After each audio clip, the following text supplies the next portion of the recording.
And here comes along Whoopi Goldberg, and she's so fired up. Wow, guys, we're about to react to a new video. Candace Owens completely destroys Whoopi Goldberg. Now, the message, you're going to hear the message. You're going to get the message wholeheartedly. You're going to get the message. But the quality of the video is a little lower. I need you guys to stick along to the back end of the video to see what I got to say about it. But right now, I need you guys to like, comment, subscribe if you're new.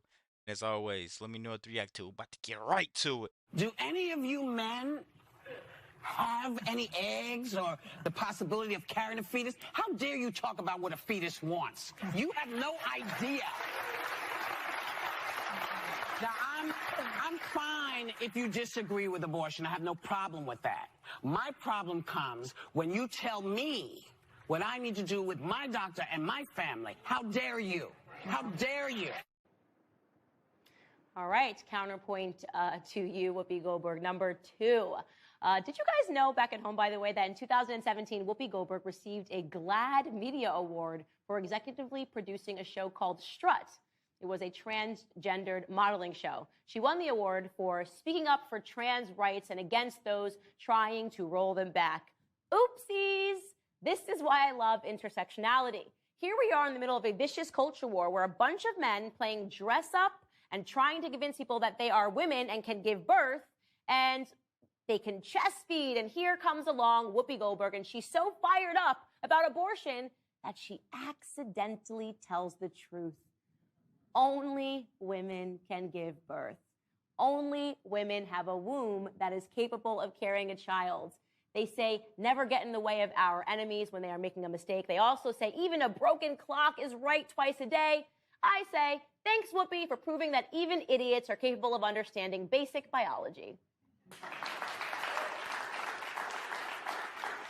And for the last counterpoint, which I believe is so important in terms of this abortion debate, we currently have a culture where men are routinely accused of not stepping up to the plate. In fact, just this week, it was announced that only 18% of households in America today feature a nuclear family unit, a married mother and a father raising children.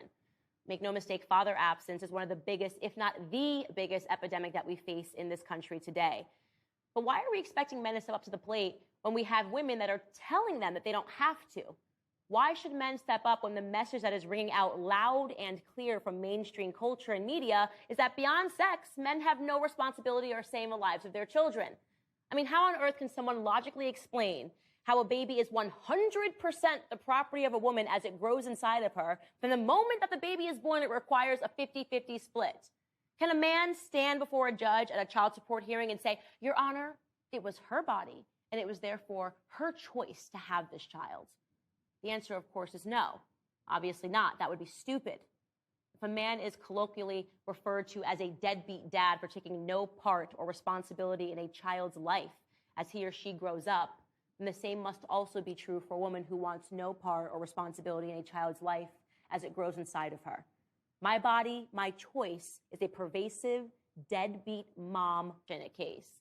Honestly, this isn't even about whether you're pro-choice or pro-life. I just do not like bad arguments.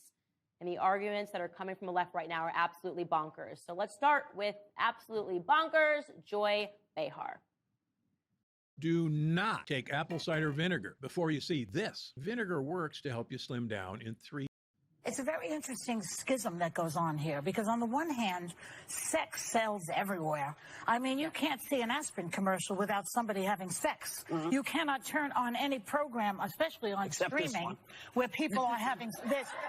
There's soft porn everywhere now. Right. They encourage all of that. It sells everything.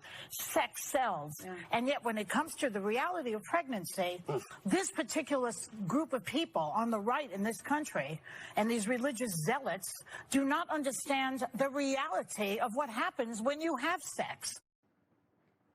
I don't think she knows that it's not pronounced sex, but we'll pretend that there's an H somewhere in there. For counterpoint number one, I want to say, yes, Joy Behar, you are correct. Sex is everywhere.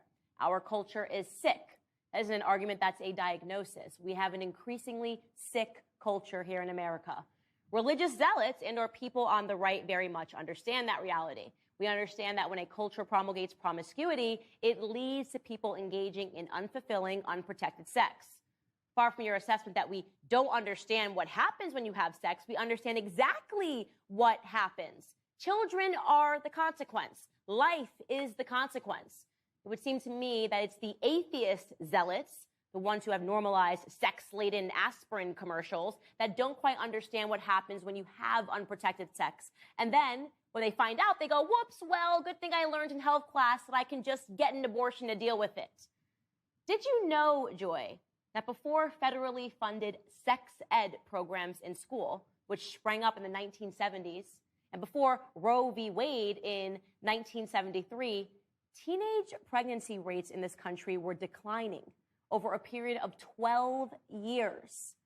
Maybe what we on the right understand is that there is such a thing as sexually transmitted insanity, the normalization of non-committal sex, which is pervasive in our culture and in our schools, and it serves no one, least of all the young women who wind up pregnant and are pressured to make a life-altering emotional decision that is packaged to them as the responsible thing to do.